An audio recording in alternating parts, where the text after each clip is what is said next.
Imagine you are the commander of an enemy submarine.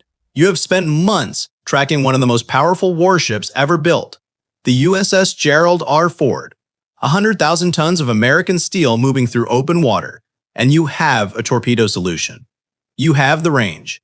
You have the geometry. Everything looks perfect on paper, but you do not fire. Not because you lack the courage, not because the order never came. You do not fire because somewhere in the back of your training, underneath the doctrine, and the briefings, and the mission objectives, a very specific calculation has already been made, and that calculation tells you one thing, with absolute certainty. If you fire that torpedo, you will not survive the next 30 minutes. This is not a deterrence slogan. This is not propaganda. This is a layered engineering problem that the United States Navy has spent decades quietly solving. And when you understand how the USS Gerald R. Ford actually works, not as a ship, but as a weapons system built around the concept of killing anything that threatens it, the question stops being, can you sink it, and starts being something far more interesting. Why is getting close enough to try the hardest part of the entire problem? If you find value in this kind of breakdown, where we treat war as an equation and strip the mythology off complex systems, subscribe to Navy Reality. This channel exists for people who want to understand how things actually work. Let us start with geography, because the ocean is not empty space.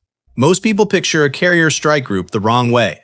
They imagine the Ford sitting alone in open water, a large target, vulnerable, the kind of thing that seems obvious to attack if you had the right weapon.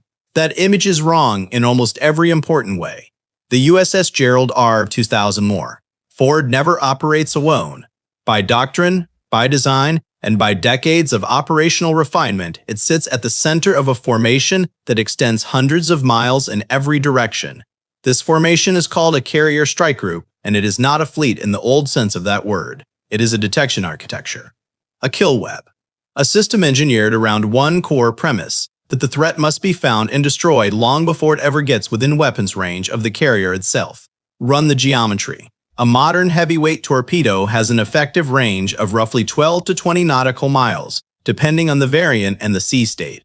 Some extended range models push further, but for the purpose of this equation, assume 20 nautical miles as the outer edge of the engagement envelope. That is the distance from which a submarine would need to fire to have any realistic chance of a hit. Now look at the strike group. A standard Ford-class deployment includes 2 guided missile cruisers or destroyers operating as a close escort screen. It includes multiple Arleigh Burke-class destroyers with advanced sonar suites and ASW anti-submarine warfare helicopters. It includes at least 1 nuclear attack submarine operating ahead of the formation, hunting in the same water you would need to hide in. And it includes a full air wing of FA-18 Super Hornets with maritime patrol aircraft like the P-8 Poseidon, coordinating surveillance across thousands of square miles. The hostile submarine trying to get within 20 miles of the Ford is not sneaking up on a ship. It is trying to penetrate a detection net that exists specifically to kill it before it can reach that distance. And here is the first real problem with the obvious answer. Most people, when they think about attacking a carrier, think, go deeper, go quieter, move slowly. Modern submarines are extraordinarily quiet. Some diesel-electric boats running on batteries produce less acoustic noise than the surrounding ocean. So why not use that? Because quiet is not invisible. The destroyers in a carrier strike group do not rely on one detection method. They run a layered system. Active sonar, passive sonar, towed array sonar that extends behind the ship like a wire stretching for hundreds of feet, listening for the precise acoustic signature of a submerged hull moving through water. Each of these systems has a different sensitivity range. Each covers a different depth band. They are designed to overlap so that a contact that disappears from one sensor appears on another. Now add the S-3 replacement mission that the MH-60R Seahawk helicopters carry out. These aircraft dip sonar arrays into the water at intervals, creating an acoustic picture of a volume of ocean that no surface sensor could cover.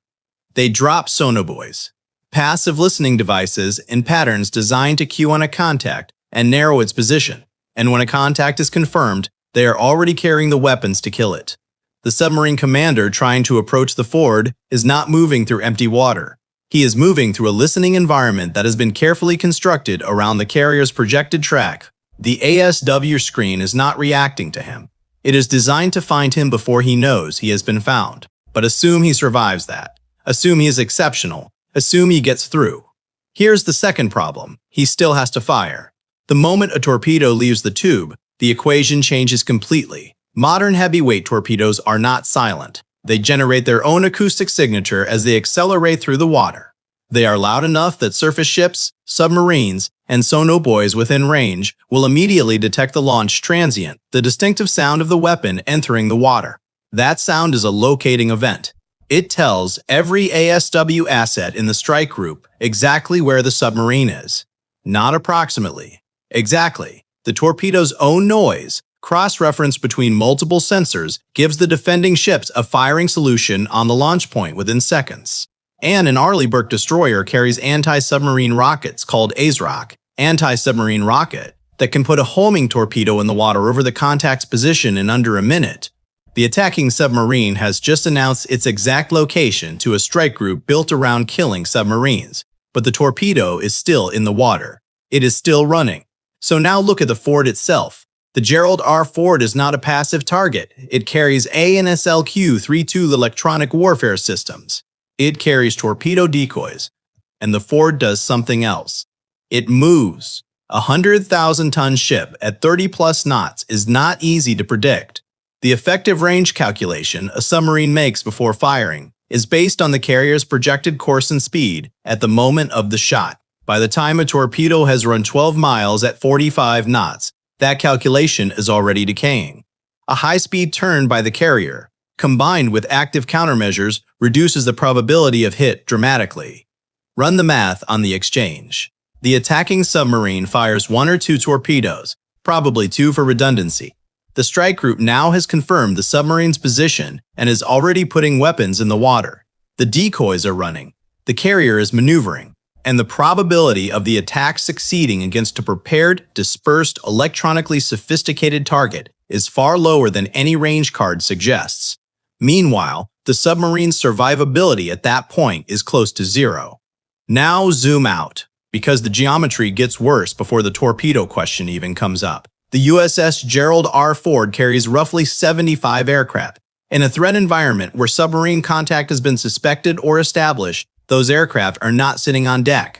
The air wing conducts what the Navy calls an ASW barrier, a continuous patrol pattern using maritime patrol aircraft, helicopters, and fixed-wing platforms that extends the detection perimeter beyond what any surface or subsurface sensor can cover alone. The P-8 Poseidon carries sonobuoys, magnetic anomaly detectors, and anti-submarine torpedoes. It patrols at altitude and speed, covering areas of ocean that would take a destroyer hours to transit. A single P-8 can monitor a field of sonobuoys stretching over 100 miles while simultaneously hunting independently. This is the part of the problem that most threat analyses undercount. The detection barrier around a carrier strike group is three-dimensional. It extends below the surface through sonar and ASW helicopters. It extends across the surface through the destroyer screen. It extends above the surface through the air wing. And all 3 layers are networked, sharing contact data in real time through the Cooperative Engagement Capability System, which allows every ship and aircraft in the formation to share a common tactical picture. A submarine that has evaded the subsurface sensor still has to deal with the aerial layer. A submarine that has somehow evaded both still has to reach firing range without being detected by the surface screen. Each layer is a filter. Each filter has its own failure mode. But the probability that a contact survives all 3 simultaneously in a prepared threat environment is the reason the strike group is designed the way it is. The layers are not additive, they are multiplicative. Each one compounds the problem for the attacker. There is one more variable that rarely appears in the public calculation. The Ford-class carrier has a nuclear-powered attack submarine assigned to its strike group. This boat, typically a Los Angeles or Virginia-class submarine, operates ahead of the formation. Its job is not to protect the carrier from surface threats. Its job is to sanitize the water ahead of the carrier's track, to hunt and kill any hostile submarine that is attempting to set up the geometry for an attack. This is the part of the equation that is genuinely difficult to model from the outside. The Virginia-class submarine is among the quietest platforms in the water. It operates in the same acoustic environment as the threat submarine. It knows the carrier's track. It is hunting a specific target in a specific geometry. A hostile submarine trying to intercept the Ford is moving toward an American submarine that is already looking for it. In that kind of encounter, the side that detects first almost always wins. and the Virginia-class has significant acoustic and sensor advantages over most potential adversaries. The submarine hunting the carrier is itself being hunted. That of the layer most threat scenarios forget to include. So let us bring this back to the original scenario. You are the hostile submarine commander. You have managed, somehow, to survive the aerial detection layer. You have evaded the subsurface screen. You have avoided the American attack submarine that should have found you by now. You are within firing range. The fort is on your solution. You fire. The torpedo enters the water. That acoustic transient is detected by 3 destroyers, 2 sonar buoy fields, and 1 helicopter within 90 seconds. The American attack submarine you did not find has now localized you. An ASROC is in the air. The carrier has increased speed and begun a hard turn. Your torpedo is tracking a decoy. In the next 20 minutes, 2 heavyweight torpedoes will arrive in your vicinity. You have no time to reload. You have very little time to maneuver. Your acoustic signature, already elevated from the sprint to get into position, is now fully in the picture. That is the equation, not a slogan, not a threat, an engineering problem with a very specific answer. The USS Gerald R Ford is not just a ship. It is the center of a system that was engineered to make the attack decision itself a losing proposition before the weapon is ever fired. The deterrence is not the carrier's armor or its displacement. It is the cost the strike group extracts on any platform that attempts to reach engagement range.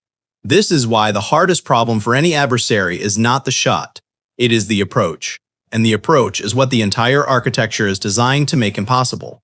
One question remains open. As anti-ship missile technology improves, as hypersonic weapons change the range calculus, and as unmanned underwater vehicles begin to complicate the acoustic picture, the defensive architecture around the fort will face challenges that the current sonar nets were not designed for.